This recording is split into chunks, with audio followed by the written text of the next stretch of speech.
Welcome to my channel let's learn maths with me में आपका स्वागत है। और जैसा कि सीटेट 2023 नोटिफिकेशन आ चुका है और ये अब मैं अपने पहले वीडियो में भी आपको नोटिफिकेशन के बारे में जानकारी दे चुकी हूँ। देखिए, कई सारे कमेंट्स मेरे पास में ऐसे आए थे कि नहीं, 2023 का जो नोटिफिकेशन आपने डाला है वो झूठ है, पर ऐसा नहीं था। मैं कोई भी ऑथेंटिक न्यूज़ यदि मेरे पास में होती है उसी के बाद में मैं वीडियो डालती हूँ। तो देखिए, सीटेट 2023 का जो नोटिफिकेशन है, सबसे पहले मैंने अपनी वीडियो पे डाला, अपने चैनल पर ये वीडियो डाला था कि 2023 नोटिफिकेशन आपका आउट होने वाला है और आपका एग्ज़ाम भी जुलाई अगस्त में स्टार्ट हो जाएंगे। और 23 का जो फॉर्म फिल करने की जो डेट है आपकी वो डेट है 27 से स्टार्ट हो चुका है अप्रैल, और अप्रैल से आपका 26 मई तक इसका फॉर्म आप भर सकते हैं। तो आप भी यदि चाहते हैं कि सीटेट 2023 आप क्लियर करें, और पहले आपका यदि क्लियर नहीं है और जो नए कैंडिडेट्स हैं जो सीटेट 2023 की प्रिपरेशन करना चाहते हैं, तो आप लास्ट 15 डेज़ में मात्र 15 दिनों में सफलता प्राप्त कर सकते हैं और 110 प्लस आपके मार्क्स ला सकते हैं। तो देखिए, इसके लिए आपको मैंने जैसा कि बता रखा है कि यदि आपको इस वीडियो में मैं जो भी इन्फॉर्मेशन दूंगी, यदि आप अंत तक लास्ट तक मेरी वीडियो देखते हैं तो आपके लिए इन्फॉर्मेटिव वीडियो है। इन्फॉर्मेशन आपके लिए इम्पोर्टेंट है, जिससे कि आप घर बैठे आप कैसे सफलता प्राप्त कर सकते हैं सीटेट में और एक अच्छे मार्क्स ला सकते हैं। तो देखिए, सीटेट कोई एग्ज़ाम बहुत ज़्यादा बड़ा एग्ज़ाम नहीं है। कई सारे चैनलों पे इसको बहुत ज़्यादा वाइड उसमें दिखा दिया जाता है कि ये बहुत बड़ा एग्ज़ाम है, इसके लिए प्रिपेयर कोचिंग कीजिए, ये कीजिए, ये इतनी सारी बुक्स लाइए, यहाँ से तैयारी कीजिए। बट ऐसा इसकी जो रियलिटी है कि सीटेट एग्ज़ाम को क्लियर करने के लिए आपको कुछ टिप्स ऐसी होती हैं कि आप घर बैठे मात्र 15 दिनों में, अपनी अपनी कैपेसिटी होती है कि 15 डेज़ में मैंने क्लियर किया है, तो आप हो सकता है कि आपको 1 महीना लग जाए या इससे ज़्यादा टाइम लग जाए, पर आपके पास सफिशिएंट टाइम है सीटेट की प्रिपरेशन के लिए। देखिए, सीटेट की तैयारी के लिए आपके पास में अभी अप्रैल आपका पूरा फॉर्म फिल करने का डेट जा चुका है, 27 का आपका मई स्टार्ट हो गया है, तो मई का पूरा मंथ है एंड आपका पूरा जून है और जुलाई में आपका एग्ज़ाम है। तो जुलाई और अगस्त में आपका 1 मंथ उसके एग्ज़ाम चलेंगे। तो आप कोई भी जो भी प्रिपरेशन करना चाहता है तो 2 मंथ्स आपके लिए सफिशिएंट हैं। आप कितने भी बार उसका रिवाइज़ कर सकते हैं, पर आप ये सोचिए, हमें हमारे पास यदि सिर्फ 15 डेज़ हैं, हम लास्ट में इसको प्रिपरेशन करते हैं। कई स्टूडेंट ऐसे होते हैं जो बाहर हैं और हम बाद में प्रिपरेशन कर पाएंगे, या कुछ उनके मैटर ऐसा है कि हम अभी प्रिपरेशन स्टार्ट नहीं कर पाएंगे। यदि हमारे पास कम टाइम बचेगा तो हम कैसे प्रिपरेशन करेंगे, हम फॉर्म ही नहीं फिल कर रहे हैं। कई लोग ये सोचते हैं कि हम फॉर्म ही फिल नहीं कर रहे हैं, हमारा ये काम है और हमारा ये काम एंड होने के बाद में इतना टाइम निकल जाएगा, तब हम एग्ज़ाम कैसे देंगे। मैं भी और एग्ज़ाम यूपीटेट के एग्ज़ाम की तैयारी कर रही थी, पर मुझे सीटेट देने का बिल्कुल भी मन नहीं था। बट ऐसा सबने बोला कि नहीं, दे लो आप सीटेट, आपके पास 10 या 15 दिन है, उसमें भी आपकी प्रिपरेशन हो जाएगी यदि आप कंटिन्यूटी प्रिपरेशन करते हैं। तो देखिए, 15 डेज़ में जहाँ तक है कि कोई भी एग्ज़ाम आपको ऐसा लग रहा होगा कि 15 डेज़ में कैसे क्लियर कर सकते हैं, बट ये रियल है कि आप 15 डेज़ में भी ये एग्ज़ाम निकाल सकते हैं। इसके लिए आपको स्ट्रेटजी फॉलो करनी होगी, टिप्स फॉलो करनी होगी। यदि आप भी चाहते हैं कि सीटेट में आपके 110 प्लस मार्क्स आएँ, तो आप इन टिप्स को ज़रूर देखिए और लास्ट तक इस वीडियो को देखिए। और ये वीडियो यदि आपको पसंद आता है तो लाइक कीजिए, यदि पसंद नहीं आता है तो डिसलाइक कीजिए, और इस चैनल को सपोर्ट कीजिए और सब्सक्राइब भी कीजिए, जिससे आपको और इन्फॉर्मेटिव वीडियोज़ आपको मिलती रही। यदि आप भी मेरी इस वीडियो में, यदि आपको ये वीडियो पसंद आता है, स्ट्रेटजी मेरी पसंद आती है, तो आप कमेंट करके ज़रूर बताइए कि मैं आपके लिए जो सीटेट की प्रिपरेशन के लिए जो आपका मैथ्स है, बेसिक से मैथ्स आपके लिए लेकर आऊँगी और आपको बहुत ज़्यादा ट्रिकी वे में समझाऊँगी, जिससे कि आप बहुत कम टाइम में सॉल्यूशन कर सकते हैं और आप एग्ज़ाम में बहुत अच्छा स्कोर कर सकते हैं। तो देखिए एग्ज़ाम में अच्छा स्कोर करने के लिए सबसे पहले हमें सीटेट का एक पैटर्न होता है, उस पैटर्न को समझना होगा कि हम सीटेट में आखिर, सब लोग ये कहते हैं सीटेट के एग्ज़ाम बहुत ज़्यादा, इतना सारा हमें 5 सब्जेक्ट हैं ये पढ़ना पड़ेगा, बट इसमें आपको कुछ भी, सारा as it is same pattern है, सेम चीज़ें हैं, 5 सब्जेक्ट हैं आपका। देखिए सबसे पहले आपको इसमें टिप्स में आपको ये देखना पड़ेगा कि टिप्स हमारी फर्स्ट, देखिए लास्ट में मैं आपको लास्ट में एक ऐसी टिप भी बताऊंगी जिससे आप उसको यदि फॉलो करते हैं तो मैं गारंटी देती हूँ कि आप उस एग्ज़ाम को ज़रूर ही क्लियर कर पाएंगे। आपके यदि मार्क्स ज़्यादा नहीं आते हैं बट आप क्वालिफाई ज़रूर कर पाएंगे और नेक्स्ट एग्ज़ाम की आप प्रिपरेशन कर सकते हैं। तो सीटेट एग्ज़ाम कंपलसरी इसलिए भी होता है क्योंकि ये क्वालिफाई एग्ज़ाम है, इसको क्वालिफाई करने के बाद ही हम वैकेंसी हम देख सकते हैं, जैसे सुपर टेट वगैरह की या फिर KVS की वैकेंसी हम देख सकते हैं। बट इसमें देखिए सीटेट का एग्ज़ाम क्वालिफाई यदि हम कर लेते हैं तो यदि हमारा गवर्नमेंट में भी सिलेक्शन नहीं होता है तो हम प्राइवेट सेक्टर में भी सीटेट का एग्ज़ाम क्लियर करने के बाद में अच्छी खासी सैलरी हमको मिल जाती है। तो आप ये ना सोचिए कि सीटेट का एग्ज़ाम क्लियर करके यदि हमारा KVS में नहीं होता है या फिर अदर एग्ज़ाम हम क्लियर नहीं कर पाते हैं तो क्या होगा। तो देखिए यदि जो भी टीचर बनना चाहता है और आप कुछ जॉब करना चाहता है तो आप सीटेट का एग्ज़ाम क्लियर कीजिए और उससे आप क्या कर सकते हैं कि प्राइवेट स्कूल में भी आप अच्छी खासी सैलरी के साथ में जॉब कर सकते हैं जब तक आपका गवर्नमेंट नहीं लगता है। तो देखिए इसमें फर्स्ट टिप आपकी क्या है, फर्स्ट है आपका सिलेबस। देखिए सिलेबस आपका मेन इम्पोर्टेंट है, सिलेबस के अकॉर्डिंग आपको पढ़ना है। फर्स्ट टिप में आप यदि सिलेबस के अकॉर्डिंग पढ़ते हैं, उसमें जो मेन टॉपिक पढ़ते हैं, आपको टॉपिक कैसा पढ़ना है, मेन टॉपिक पढ़ना है ना कि फालतू। देखिए जो टॉपिक आपका ज़्यादा नंबर का है पहले उसको कवर करना है क्योंकि हमें 15 डेज़ में पेपर क्लियर करना है। तो क्लियर करने के लिए सबसे पहले हमें ये समझना होगा कि हम किस टॉपिक को पकड़ें और किस टॉपिक को हम स्किप करें, किस टॉपिक पर हम पकड़ बनाएं एंड किस टॉपिक को स्किप करें। तो उस टॉपिक को पढ़ना है जिस टॉपिक पर आपके ज़्यादा मार्क्स का टॉपिक है, ज़्यादा क्वेश्चंस पूछे जाते हैं। तो सबसे पहले आप सिलेबस को उठाइए, उसकी मार्किंग देखिए कौन सा टॉपिक कितने मार्क्स का है, उस टॉपिक के अकॉर्डिंग आपको तैयारी करनी है।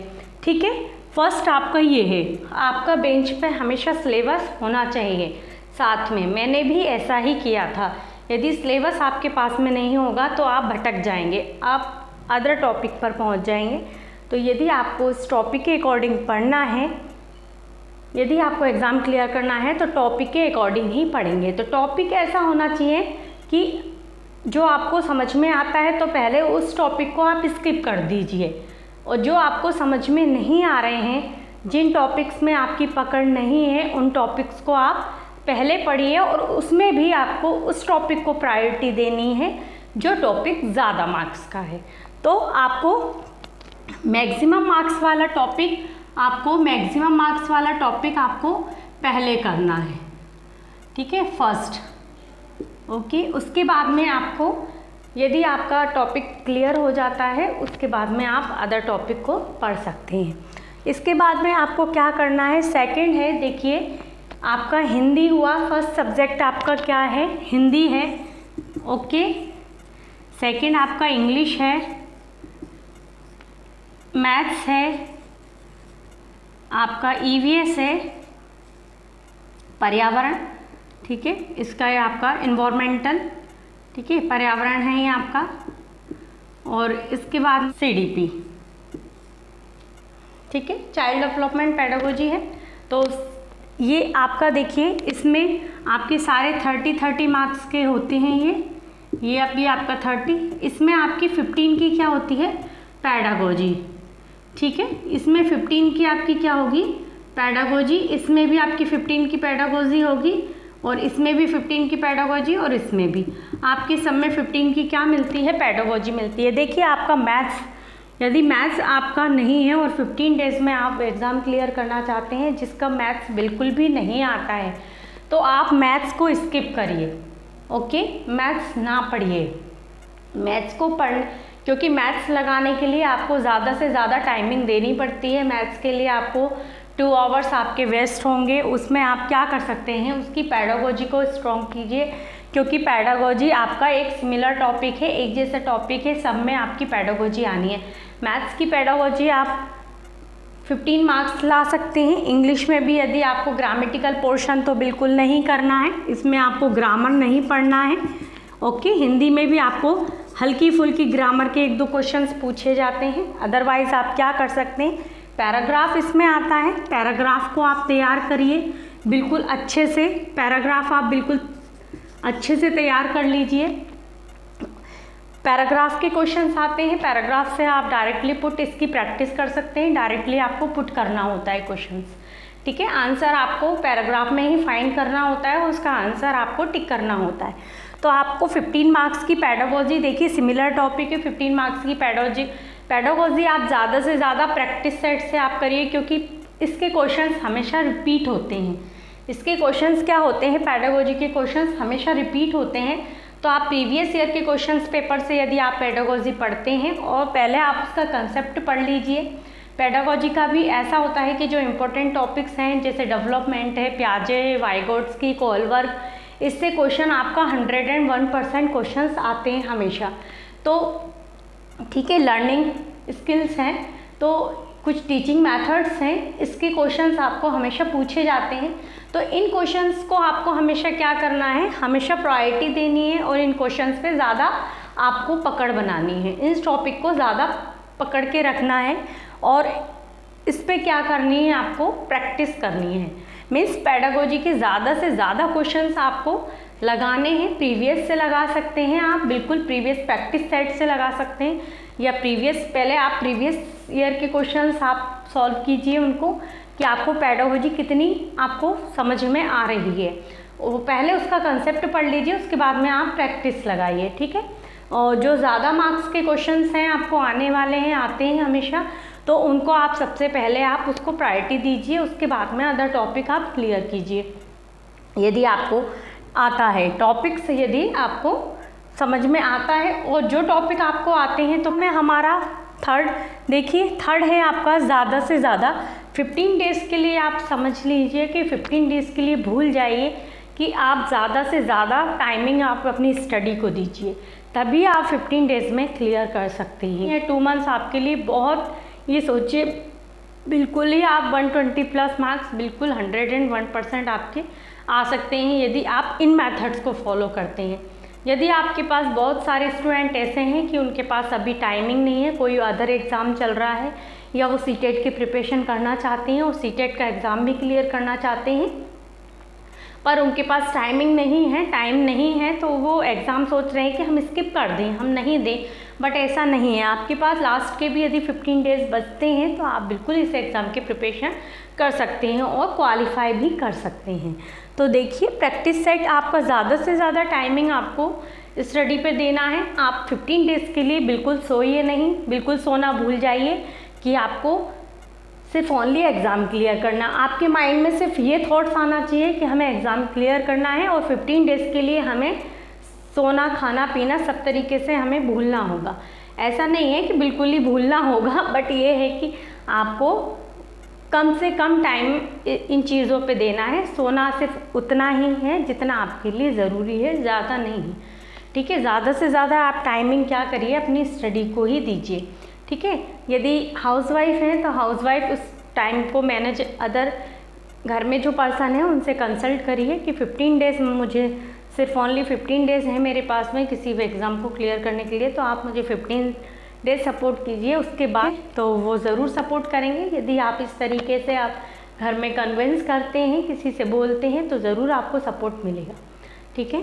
तो देखिए, इसके बाद में हम 4th पॉइंट पर आते हैं कि प्रैक्टिस सेट डेली। मैंने आपको ये पहले ही बताया है कि बिना प्रैक्टिस सेट के आप बिल्कुल भी कोई एग्ज़ाम क्लियर नहीं कर सकते हैं, क्योंकि हम किसी भी, देखो सीटेट में क्या होता है, सीटेट का जो पैटर्न होता है वो प्रीवियस ईयर के क्वेश्चंस पे डिपेंड होता है। आप प्रीवियस ईयर के क्वेश्चंस, यदि आप 10 ईयर्स के प्रीवियस ईयर के क्वेश्चंस यदि आप लगा लेते हैं तो 101% आपका चांस है कि आपके वो क्वेश्चंस 80% आपके ज़रूर प्रीवियस ईयर से ही पूछे जाते हैं। तो आप यदि सिर्फ अभी क्वालिफाई करना चाहते हैं और अच्छे मार्क्स लाना चाहते हैं तो थोड़ी सी आपको एडवांस थोड़ी सी तैयारी करनी होगी। बट यदि आप क्लियर करना चाहते हैं एग्ज़ाम तो 101% आप प्रैक्टिस सेट से तैयारी कीजिए। प्रैक्टिस सेट आपको ज़रूर डेली एक प्रैक्टिस एक कंसेप्ट क्लियर करना है, उसके बाद में आपको प्रैक्टिस सेट लगाने हैं। तो प्रैक्टिस सेट आप daily practice set 15 practice set लगा लीजिए, आपको उनसे बिल्कुल बहुत ज़्यादा बेनिफिट मिलेगा और 100% आपके चांसेस बन जाते हैं सिलेक्शन के लिए। एंड फिफ्थ पॉइंट आपका देखिए topic wise no time table. आपको टॉपिक वाइज पढ़ना है, इसके लिए कोई टाइम टेबल की ज़रूरत नहीं है। आपको सिलेबस में सिर्फ टॉपिक देखना है कि मेरे कितने टॉपिक कवर हो गए हैं और कितने टॉपिक मैंने छोड़ दिए हैं। ठीक है, जो ज़्यादा मार्क्स के टॉपिक हैं उन्हें पहले आपको पढ़ना है, उसके बाद में आपको अदर टॉपिक पढ़ना है जो कि बहुत कम मार्क्स के हैं और जो हमारे लिए ज़्यादा टफ हैं वो भी आप पहले स्किप कर सकते हैं। ठीक है, जो आपको बिल्कुल समझ में नहीं आता है। जैसे कि मैंने मैथ्स, यदि कई स्टूडेंट या कई लेडीज़ ऐसी हैं जो कि घरेलू महिलाएं हैं जो कि आपका मैथ्स सब्जेक्ट नहीं रहा है उनका शुरू से और उनका मैथ्स बहुत ज़्यादा वीक है, तो यदि आपका भी मैथ्स वीक है तो आप प्लीज़ मैथ्स को आप स्किप करिए एंड आप इसकी पेडागोजी, इसका सबसे बड़ा सीटेट का एडवांटेज यही होता है क्योंकि यूपी टेट का जो एग्ज़ाम होता है उसमें 30 मार्क्स का मैथ्स आता है, पेडागोजी आपकी बहुत कम आती है, कंसेप्चुअल क्वेश्चंस ज़्यादा आते हैं, पेडागोजी आपकी कम आती है। बट यहाँ पर आपको मैथ्स के पूरी 15 मार्क्स की पेडागोजी मिलती है और 15 मार्क्स का आपका न्यूमेरिकल्स मिलते हैं। तो 15 मार्क्स के न्यूमेरिकल्स को आप स्किप करिए एंड आपकी पेडागोजी आप क्लियर कीजिए। पेडागोजी आपकी सिमिलर है, 15 देखिए यहाँ से आपको 15 हिंदी की पेडागोजी हो गई, 15 इसकी आपकी देखिए 75 मार्क्स आपके टोटल पेडागोजी के मार्क्स हैं। 75 मार्क्स आपके ओनली पेडागोजी के मार्क्स हैं। पेडागोजी ही यदि आप पेडागोजी ही पढ़ लेते हैं तो 75 मार्क्स आप यहाँ से लेकर आ सकते हैं। इसके बाद में आपको हिंदी का यदि पैराग्राफ आप अच्छे से पढ़ लेते हैं, डेली एक पैराग्राफ की आप यदि प्रैक्टिस कर लेते हैं, 5 से 10 मिनट पैराग्राफ में लगता है, ज़्यादा टाइम आपको ज़्यादा देने की ज़रूरत नहीं है, सिर्फ 5 से 10 मिनट आपको एक पैराग्राफ क्लियर करना है। डेली एक पैराग्राफ आप लगाइए, आपका हिंदी बिल्कुल क्लियर हो जाएगा। प्लस आपको पेडागोजी पढ़नी है। ठीक है, आप इंग्लिश में भी ऐसा ही है, इंग्लिश में भी आप एक पैराग्राफ डेली लगा सकते हैं। जिसकी इंग्लिश बहुत ज़्यादा वीक है, तो देखिए इसमें ग्रामेटिकल पोर्शन बिल्कुल भी नहीं आता है, 1-2 क्वेश्चंस हैं जैसे कि बेसिक क्वेश्चंस होते हैं, प्रीपोजिशंस वगैरह। ठीक है, तो ये चीज़ पूछी जाती है।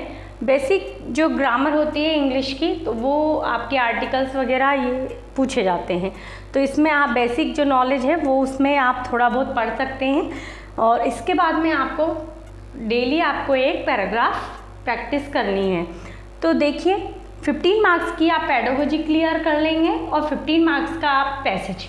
तो आप खुद सोचिए कि पेडागोजी आपको हर पार्ट में पेडागोजी मिल रही है, तो आप खुद सोचिए कि पेडागोजी एक जैसा पैटर्न यदि हम पढ़ते हैं और आपको पूरी 30 मार्क्स की यहाँ पर पेडागोजी, ये पूरा CDP पढ़ना है, तो देखिए 30 मार्क्स की आप पूरी CDP पढ़ेंगे और इसके बाद में आप 15 मार्क्स की क्या पढ़ेंगे, पेडागोजी। इसमें 30 मार्क्स की है, हाँ देखिए आपको 30 मार्क्स की है ये 15, ठीक है। और इसके बाद में आपको पूरा 75 मार्क्स की क्या आएगी, पूरी पेडागोजी। तो आप इस तरीके से आपको देखिए इन्वायरमेंटल है, इन्वायरमेंटल स्टडी को आपको कैसे पढ़ना है। इन्वायरमेंटल स्टडी आप ज़्यादा से ज़्यादा प्रीवियस ईयर के क्वेश्चंस ही लगाइए। जो प्रीवियस ईयर के जिसकी जीके बहुत ज़्यादा वीक है तो वो आप प्रीवियस ईयर के क्वेश्चंस लगा सकते हैं, बिल्कुल आपका उसमें से आपके प्रीवियस क्वेश्चंस बिल्कुल पूछे जाते हैं। यदि आप कुछ एक्स्ट्रा भी पढ़ सकते हैं प्रीवियस के लिए, आपको इन्वायरमेंट के लिए, तो इन्वायरमेंट के लिए थोड़ा सा आप बेसिक जो इसकी बुक्स होती हैं आपको देखिए NCERT बुक्स, NCERT की एक और इसमें आप एक्स्ट्रा वो देखिए इसमें स्ट्रेटजी में हम topic wise, no time table, topic wise पढ़ना है और टाइम टेबल हमको नहीं देखना है। तो ये चीज़ मैंने पहले ही बताई है।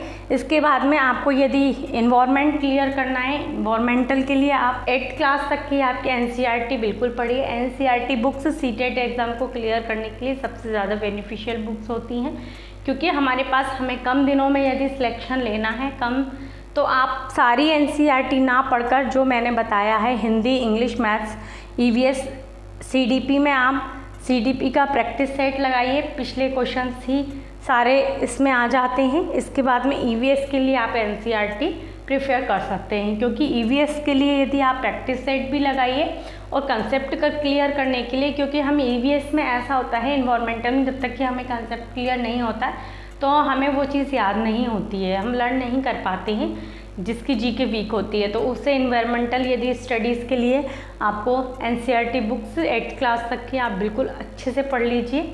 इसका बिल्कुल आपका इन्वायरमेंटल स्टडी क्लियर हो जाएगा और 50-30 मार्क्स आप आराम से इसमें ला सकते हैं। ठीक है, तो देखिए इसके बाद में स्ट्रेटजी आपको ये समझ में आ गई होगी कि मेरी आप किस तरीके से सीटेट का एग्ज़ाम क्लियर कर सकते हैं। यदि आप भी मेरी तरह सीटेट का एग्ज़ाम क्लियर करना चाहते हैं, कम दिनों में आप अच्छे मार्क्स लाना चाहते हैं, तो प्लीज़ इस वीडियो को ज़रूर लाइक कीजिए और सब्सक्राइब कीजिए और बेल आइकन पर क्लिक कीजिए, जिससे मेरी सारी इन्फॉर्मेटिव वीडियोस आपके पास आती रहें। तो देखिए, यदि आप भी बिल्कुल बेसिक से मैथ्स, यदि आपको मैथ्स बिल्कुल नहीं आता है और सीटेट में आप मैथ्स में भी अच्छा मार्क्स करना चाहते हैं, तो प्लीज़ कमेंट बॉक्स में आप ज़रूर बताइए कि आप मैथ्स की क्लासेस, आप मैथ्स मेरे से पढ़ना चाहते हैं। तो प्लीज़ कमेंट बॉक्स में ज़रूर बताइए कि मैम हम लोग मैथ्स आपसे पढ़ना चाहते हैं और मैथ्स की क्लासेस लाइए। तो मैं ज़रूर मैथ्स की क्लासेस आपकी स्टार्ट करूँगी और आपको पेडागोजी भी आपको ट्रिकी वे में बताऊँगी। जैसे कि ट्रिकी वे में हम यदि पेडागोजी पढ़ते हैं, ट्रिक से पढ़ते हैं, तो हमें बहुत जल्दी हमें पेडागोजी समझ में आती है। आपको बिल्कुल बहुत ज़्यादा पसंद आया है, क्योंकि इस वीडियो के लिए मैंने अपना पर्सनल एक्सपीरियंस बताया है, ना ही किसी का कॉपी किया है, ना ही किसी की इसमें मैंने प्रिपरेशन की है कि मुझे ये बोलना है। मैंने बिल्कुल पर्सनल एक्सपीरियंस के साथ में ये वीडियो बनाया है और ये आपके लिए पर्सनल एक्सपीरियंस है। और क्योंकि जो मैंने टिप्स फॉलो किए हैं और जो मैंने स्ट्रेटजी फॉलो की है, उसी स्ट्रेटजी से मैंने इतने मार्क्स लेकर आए हैं। तो वो भी आप, यदि आप भी ये फॉलो करते हैं तो आप भी मार्क्स अच्छे ला सकते हैं और क्लियर कर सकते हैं एग्ज़ाम को। इसके बाद में हम सीटेट के बाद में हम क्या करें, सीटेट क्लियर करने के बाद में हम क्या कर सकते हैं, इसके बाद हमें क्या करना होगा, यदि आपको इस पर वीडियो चाहिए तो प्लीज़ कमेंट बॉक्स में ज़रूर बताइए। यदि आपको वीडियो पसंद आता है तो please like, share and subscribe कीजिए और मेरे चैनल को सपोर्ट कीजिए। Thanks for watching.